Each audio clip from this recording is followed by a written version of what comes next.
Hey there, welcome to YouTube. If you are into poetry, if you are into literature, if you are into cultural history, then you've come to the right place. Cardboard Box Productions makes podcasts about all those things, so be sure to click the subscribe button and turn on the notification bell so that you never miss a new episode. Obviously, we mostly make podcasts, so you can also go to anywhere you get your podcasts, if it's a place other than YouTube, like Apple Podcasts, Spotify, Stitcher, SoundCloud, and you can subscribe to our podcast feeds there. All right, I hope you enjoy this episode.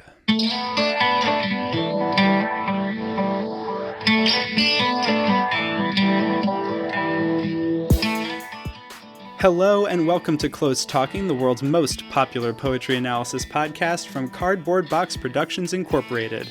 I am co-host Jack Rossiter Munley, and with my good friend Connor McNamara Stratton, we read a poem, talk about the poem, and read the poem again. Before we get into today's selection, a quick note that if you like what we do here at Close Talking and have a spare minute of your time, it would mean the world to us if you would give the podcast a rating and review on Apple Podcasts. Those ratings and reviews help boost us up the algorithm and find new listeners. And if you have suggestions for future episodes or comments on this one, you can send us an email at closetalkingpoetry@gmail.com. And you can also find us on social media. On Twitter, the show is @CloseTalking. I am @Jack Rossiter Munn, and Connor is @Connor M. Stratton. On Instagram, the show is @CloseTalkingPoetry, and on Facebook, it's facebook.com/CloseTalking. We also have a website, closetalking.com, where you can find all the past episodes of the show, and Cardboard Box Productions has just launched a newsletter, Unboxed, and if you go to cardboardboxproductionsinc.com, you can subscribe for more behind-the-scenes stuff on Close Talking and all of the other literary and cultural history podcasts that Cardboard Box Productions makes. On with the show.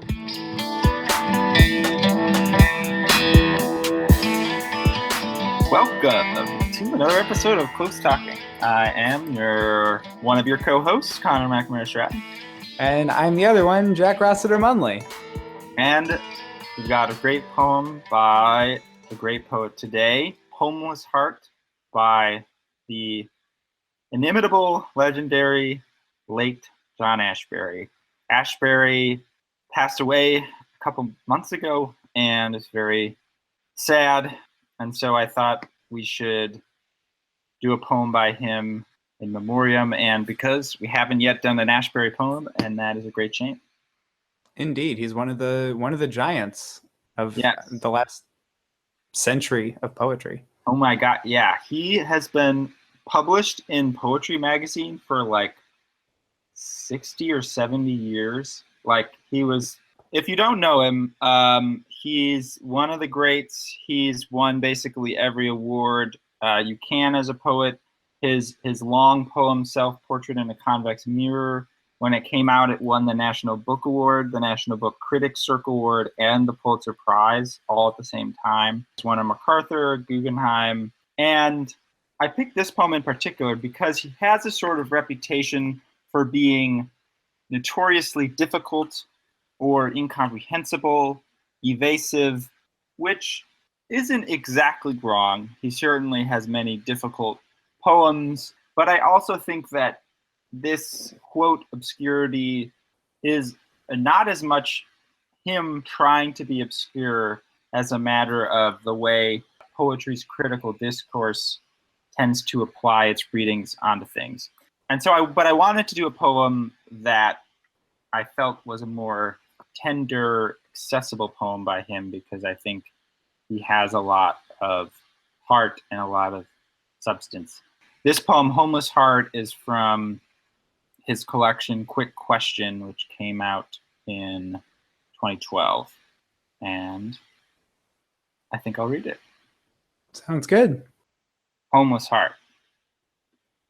When I think of finishing the work, when I think of the finished work, a great sadness overtakes me. A sadness paradoxically like joy. The circumstances of doing put away, the being of it takes possession, like a tenant in a rented house. Where are you now, homeless heart? caught in a hinge, or secreted behind drywall, like your nameless predecessors now that they have been given names. Best not to dwell on our situation, but to dwell in it is deeply refreshing, like a sideboard covered with decanters and fruit, as a box kite is to a kite, the inside of stumbling, the way to breath, the caricature on the blackboard. I mean, nobody's going to say that he's like Billy Collins, but it's not like he's totally inaccessible, you know? Yeah.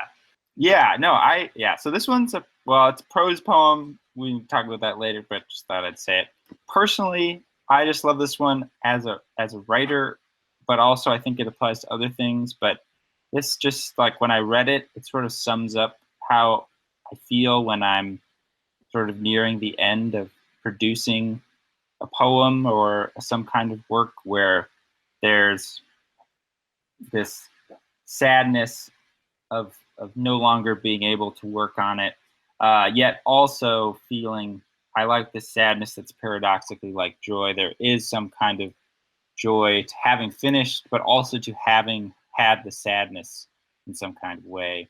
But then there's this sense of a homeless heart where you've put yourself or you put your heart into working on this piece, and then it's done, and then you find yourself estranged from the piece, and so estranged from your own heart in some kind of way. And yeah, I don't know. I haven't read too many things that really get at the way that I feel about the writing process the way that this one does. Although I think I think it applies to any kind of creative endeavor or most endeavors to some degree. But that's a very personal reading. No, but I think that's a good one, and it definitely gets to what the poem is addressing.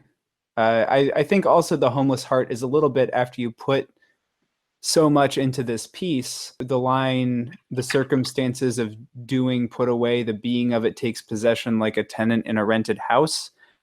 And it's sort of like you've constructed this work. Now that work's existence has taken control of it. Your construction is over. Where do your creative energies go now? And there isn't always an answer. And that feels to me like the moment that the poem is caught in. And the feeling that it's addressing is like, I don't know where I'm going next. I know it'll be somewhere, but for now, I'm just kind of out here floating around, waiting for the inspiration lightning to hit. And it even acknowledges the excitement of that, the element of excitement, by saying to dwell in it is deeply refreshing. And then giving examples of just like, it can be kind of cool not to know what's next, and like anything could be possible, but there's a deeper sadness to it and an uncertainty that is maybe, I don't know if I want to say the truer feeling, but maybe like it's a 60-40 split, or maybe 70-30 between general excitement, but maybe a little bit more anxiousness. Yeah. That's very funny. I love that. No, there definitely is. I like that you point out the dwelling. There's this consistent kind of double paradox kind of thing happening where, he says, best not to dwell on our situation, but to dwell in it is deeply refreshing. So it's not good, but you want to do it. Also, with that line, I wasn't sure how much to read into the fact that it says dwell on the situation but to dwell in it is deeply refreshing. I was wondering if there was some difference between being on or in, but that also sort of parallels in the beginning, a great sadness overtakes me, a sadness paradoxically like joy, which feels also related to this being versus doing relationship. I was also struck by the double use of dwell in the same sentence, partially just because he's not using it directly for the meaning of like to live in necessarily. I mean, he's saying to live in this situation, but more in a like to contemplate the situation kind of meaning. But to use that specific term twice in a poem titled Homeless Heart and like to live in a dwelling, I just thought that was particularly cohesive poem crafting. And I think there is a little bit of a difference between dwelling on the situation and dwelling in it, because dwelling on the situation is thinking about how horrible it is to not have a direction or to have finished a creative work and not know if you'll ever do something as good again, if you ever get the inspiration to do something again. But to dwell in the situation is to be present in the creative excitement of it. Yeah. I think. Because if you're dwelling on it, you're like freaking out. And if you're dwelling in it, you're like, hell yes, I am free. Gonna do all kinds of cool creative shit. I no longer have to think about whatever like this big work that I was doing was, like you're on. Yeah. That's exactly what Ashbury said as soon as he finished this poem. Hell yeah. Yeah, no, he did his Ashbury chant. A lot of people don't know it, but part of why he was so productive and successful is because he had a chant he would sing every time he finished a poem. And it was, hell yeah, I finished that. Now I'm going to do dope creative shit. John Ashbery. And then he would just like rip a phone book in half and run outside and throw himself naked into a snowbank. These are all true facts. But no, I love that you point out the dwell echo in the house, because I think that is right. And I think that is a good reading of the on versus in, because that also is why I like the earlier part so much, the way that he continues this house image, but in sort of surprising ways. So the circumstances of doing, put away, the being of it takes possession, like a tenant in a rented house. So the being is almost like the landlord that, is like, yeah, you can't rent this house, perhaps, is the way that I was reading to the tenant anyway.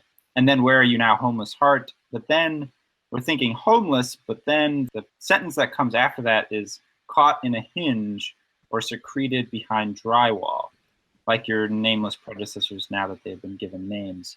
And so the hinge or the drywall are presumably still in this house, but they're in places that are, not, maybe comfortable features of the house. And hinge is such an interesting, to be in a hinge is to be in the kind of mechanism that opens and closes a door, which feels very relevant to the creative process. And to be secreted behind drywall is to be within the structure that sort of, forms the building, but you're hidden from sight and you're in between the actual sort of spaces. That's a way of dwelling in the situation where you're in it in a literal sense, but you're not of it and you're not renting it anymore, or you're not, like a legitimate tenant of the work. And then I was curious with that line ends then, caught in a hinge or secreted behind drywall. I wasn't sure what to make of this exactly. I had some ideas, but like your nameless predecessors now that they had been given names. So I assume, he's addressing the homeless heart, when the heart is in some ways the worker, the writer of the poem. And then your nameless predecessors are sort of the predecessors of the homeless heart. But yeah, I was just curious how you read that line. I think I read it along the same lines as what you're describing. Is the homeless heart is that in that space between. It's contemplating the next project that is unnamed, and as it says, like your nameless predecessors, now that they have been given names, these works, whatever they were, for him, it seems pretty clear that he's talking about writing, and because it's who it is, probably poems. But most of his poems bear titles. They're given a name, or like the book of poetry is given a name before it's published. And the nameless predecessors are all of those works before they were finished, before they were like completed and put together and put out into the world. Yeah, that makes sense. And then the end, I find this very satisfying for a lot of reasons. So after that nameless predecessors, then it's best not to dwell in a situation, but to dwell in it is deeply refreshing. And then there's this series of sort of simile fragments, like a sideboard covered with decanters and fruit, as a box kite is to a kite, the inside of stumbling, the way to breath, caricature on the blackboard. I have some questions and some thoughts. So on the one hand, I'm wondering, it begins with a simile, like a sideboard. So then I'm wondering, what is the simile compared to? So one possibility is that it's about the refreshingness. potentially, because that's what comes right after. That a sideboard covered with decanters and fruit is like the refreshingness of dwelling in it. You know, you have this buffet table that's like on the side of a wall that has your decanters of wine and fruit. It's kind of this, it's luxurious, and it is the potential for sumptuous consumption, which aren't really words that should be paired together because they're basically the same. But at the same time, it's on the side. It is sort of like, it's not the consumption itself, it's the place that holds it. And then the other ones felt like they were sort of separate. They were like separated by that one, which is so tightly tied to it. And then these other ones are describing not what's refreshing, but just more generally the state that he is trying to plumb the depths of with this work. Yeah. Yeah, that seems right. This makes me think of a way of thinking about movement and the opportunities for movement in a prose poem specifically, but also has applications in a lineated poem. But the way that a series of fragments can move topics without sort of saying that they're departing from it, which is what's interesting, is like, especially the way that this happens is it begins like a sideboard covered with decanters and fruit.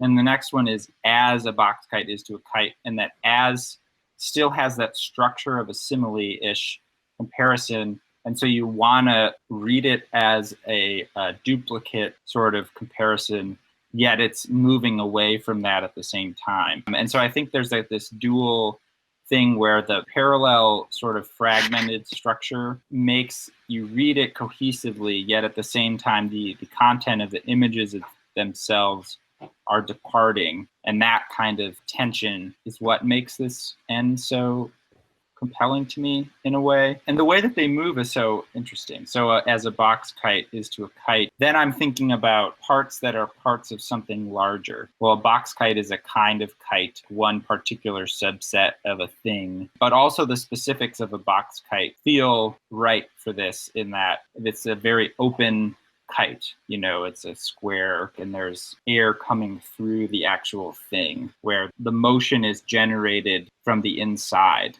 And that actually feels like it connects to the next one, which is the inside of stumbling, which is also like a very, probably one of the harder to see images. I don't know what the inside of stumbling is exactly. Yet, seems right. Stumbling feels like exactly the description of finishing the work or writing the work, where you're stumbling from image to image and you don't necessarily have this form, this named form that maybe you get to when you finish. And to be inside of that stumbling is to have that home, perhaps. I think it's also maybe getting at the sense of surprise that you feel when you do stumble, or maybe the combination surprise and also frustration, because a lot of times you don't intend to stumble. And so that's getting right back at the duality of the beginning, which is like, oh, this is great, I finished, it's fantastic, but now also I'm super stressed out and don't know where my energies will go next. When you're inside of stumbling, there's a sense of surprise, not like a positive surprise, but I think that surprise could be linked to the feeling of like anticipation and curiosity. And then there's usually, I don't know how you guys feel when you stumble, I don't know how you feel specifically, Connor, but I'm usually like, you really donked it again, don't you dumb. Like really don't feel great about it. I'm against it. I'm against all stumbles. And I feel a little bit the same way about as a box kite is to a kite, because in reality, a box kite is like bigger. Number one, how cool is it that a box kite kind of looks like a stereotypical drawing of a house, you know, like a square, like bringing back the home thing.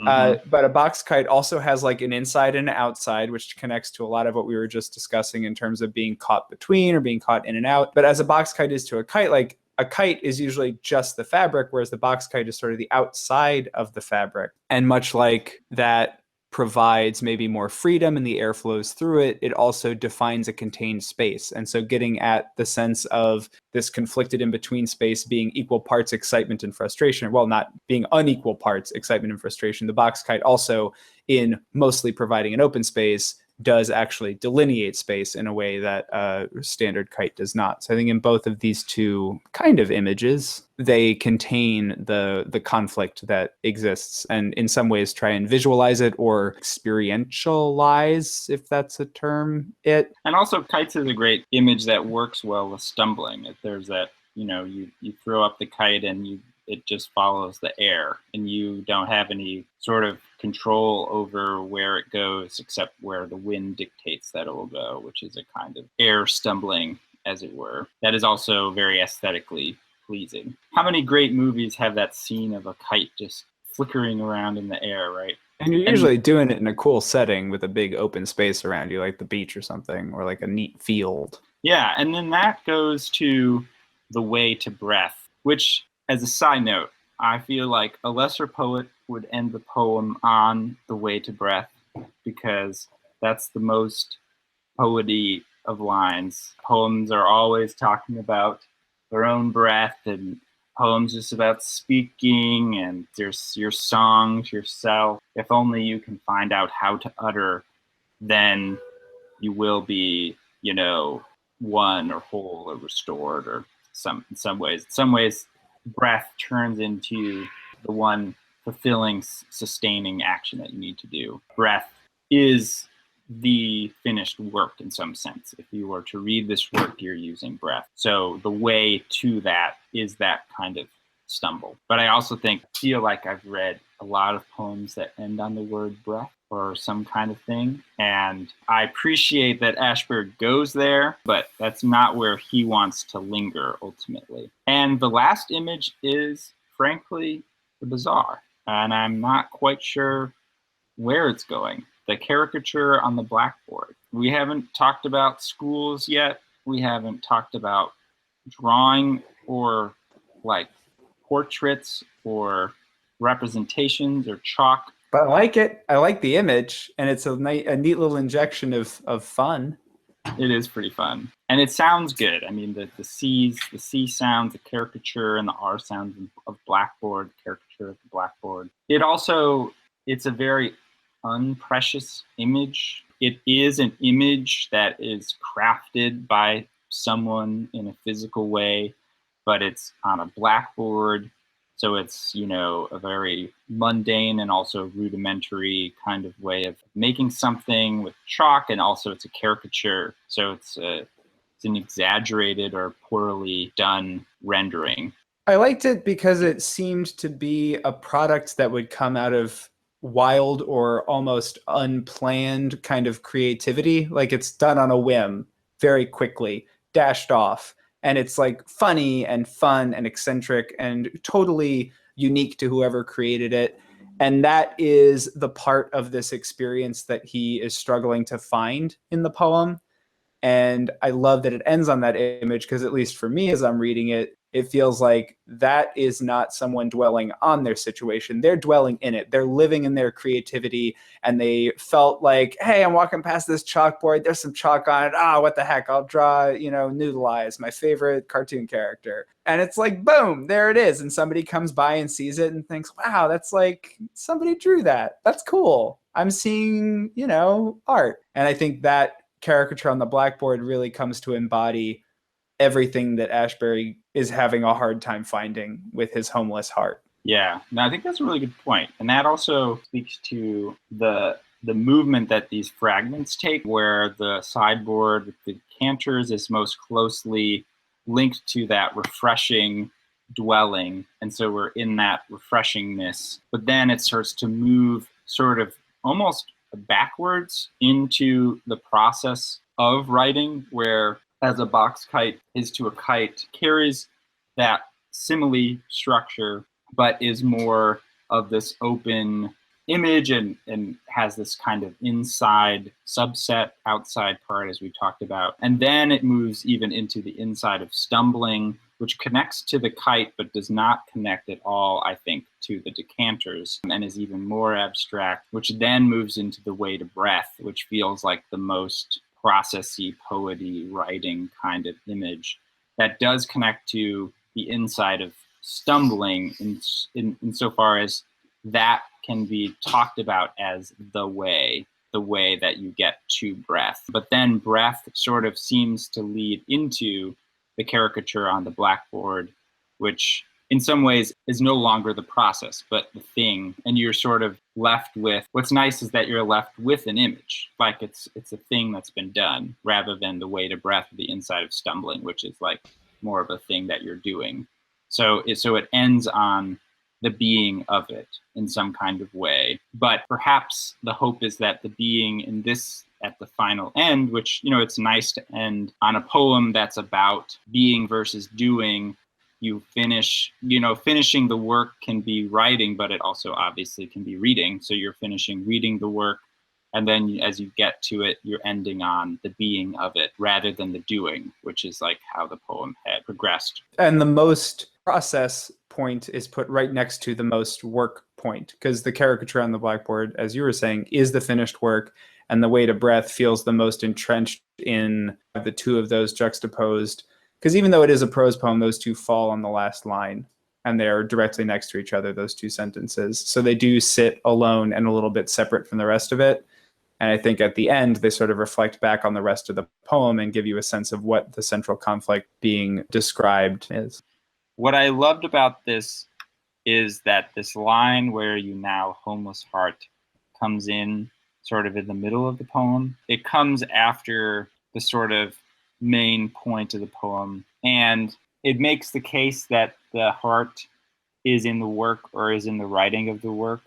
But because the question comes in, I don't know, it's like a sort of a leap, and it also delays the saying that the heart is the thing. And so there's sort of like two steps that are built into that question, "where are you now, homeless heart?" One is, and this, by the way, all that I've said, the writing of it is also the heart. And then, "where are you now?" kind of thing. And it combines those into one, which I think is just really effective. And also just so there's so much longing in that sentence, and I just love that line and the way that it comes in. Homeless heart is a great phrase too. Yeah, just as a poem title, as a phrase to have thought of, that's a really good one. It's sort of like Bruce Springsteen's Hungry Heart. Like, that's just a great name for a song. Yeah, no, it's so true. I like that you point out that it's not right at the beginning when it comes in, because the beginning of this poem would indicate that the title should be something like "Finished Work" or "Thoughts on a Finished Work." It's the first question in the poem, and it signals a change from description of finishing the work to the point of the poet or the writer or whoever living in the moment after. Because the beginning is sort of about that actual finishing and describing it. And then after the homeless heart question, it gets into Ashbury trying to describe the feeling of being in the space of having finished. And it's also, we probably talked about this a little bit when we talked about that Don Lundy Martin prose poem, but people often say the basic unit of meaning in a lineated poem is the line, whereas in prose poem, it's more the sentence. And so the sentence structure is where you get your turns and your voltage and your momentum from in a prose poem. And so that "where are you now" being that first question, as you say, is really the first really big turn in the poem that sort of is indicated by it being a question and also by it being an address. And then the second question sort of continues that. And then there's a small turn that echoes, I think, the beginning and "best not to dwell on her situation," which has that parallel structure. And then the fragments sort of at the end with that similar structure sort of guide it home. But Ashbery makes innovative but efficient use of a variety of sentence structures to compress a complex set of moods into a fairly short space. Definitely. I like that description, a complex set of moods, because this poem is not very long at all. And particularly because it's a prose poem, doesn't take up very much space on a page, but it does encompass so many different feelings and switches between them without feeling disjointed really effectively. and somewhat swiftly as well. Like the one sentence to the next will change. It reminds me of when we talked about to make a prairie, giving all the different answers to what makes a prairie within like 30 words, 35 words or whatever, but none of them feeling removed from the previous ones. That's sort of how I felt the switches of feeling were happening in this poem. It's like, oh yeah, this is the next one and the next one. And they're very different, but they do feel like a natural progression within the work. I agree completely. I think that it's time to read the poem again. Oh, it's time to read the poem. All right, I'll do it. Homeless Heart. When I think of finishing the work, when I think of the finished work, a great sadness overtakes me. A sadness paradoxically like joy. The circumstances of doing put away, the being of it takes possession like a tenant in a rented house. Where are you now, homeless heart? Caught in a hinge or secreted behind drywall, like your nameless predecessors now that they have been given names. Best not to dwell on our situation, but to dwell in it is deeply refreshing, like a sideboard covered with decanters and fruit, as a box kite is to a kite, the inside of stumbling, the way to breath, the caricature on the blackboard.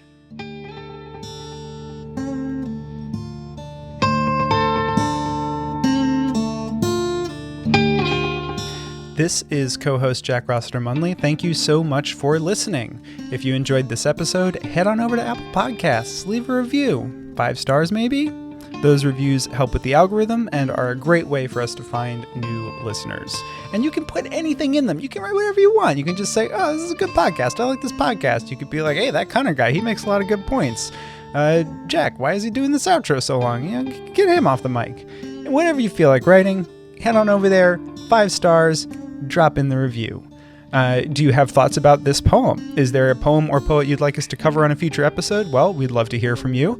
And there are tons of ways that you can get in touch with us. I mean, I guess you could drop it into an iTunes review. You could be like 5 stars. Hey, why don't you talk about insert name of poet here? But you can also send us an email. That's probably the best way to do it. closetalkingpoetry@gmail.com is our email address. Or you can find us on Twitter. I am at Jack Rossiter Munn. Connor is at Connor M. Stratton. And the show is at Close Talking. On Instagram, you can find us there too. We are at Close Talking Poetry. And we are on Facebook at facebook.com/Close Talking. We haven't gotten to TikTok yet. And we might never. Who knows? Anything is possible. Speaking of all those social media platforms, a very special thank you to our incredible social media manager, Corey Chena, who keeps us active across the internet. And a thank you to all of you for listening. We will see you next time.